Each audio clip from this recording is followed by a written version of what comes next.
მოსკოვს მისწვდება უკრაინა ახლოსა ამერიკული ტომაჰავკის ტიპის ფრთოსანი რაკეტების მიღებასთან, რომლითაც უკრაინელები კრემლზე დარტყმასაც მოახერხებენ. რაკეტას 2500 კილომეტრამდე მანძილის დაფარვა შეუძლია. უკრაინას შეტევაზე გადასვლას სურს, ჩვენ გადაწყვეტილება უნდა მივიღოთ, ამბობს პუტინი. უკმაყოფილო ტრამპი და ხვალ უკრაინის პრეზიდენტის თეთრ სახლში მისაღებად ემზადება. გამანადგურებელი რაკეტების უკრაინისთვის შესაძლო გადაცემამ კრემლში აღშფოთება გამოიწვია.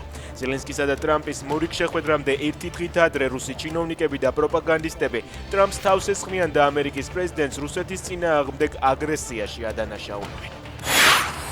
ამ წუთებში ტრამპსა და პუტინს შორის სატელეფონო საუბარი მიმდინარეობს. საუბარი ხანგრძლივი იქნება, დაწერა ამერიკის პრეზიდენტმა. განცხადებებს მხარეები სატელეფონო კომუნიკაციის დასრულების შემდეგ გააკეთებენ. მედიაში გავრცელებული ინფორმაციით სატელეფონო კონტაქტი უკრაინისთვის ტომაჰავკის რაკეტების გადაცემას უკავშირდება. პარალელურად ტრამპის განწყობაზე ავტორიტეტული გამოცემა პოლიტიკო წერს. მათი ცნობით ტრამპი რუსეთის პრეზიდენტით იმედგაცრუებულია.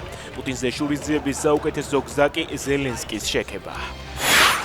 რუსეთში ლუკოილის ნავთობგადამამუშავებელ ქარხანას თავს უკრაინული დრონები დაესხნენ. ქარხანაში ხანძარი გაჩნდა. არსებული მონაცემებით ქარხანას წელიწადში 300,000 ტონამდე საწვავის გადამუშავება შეეძლო.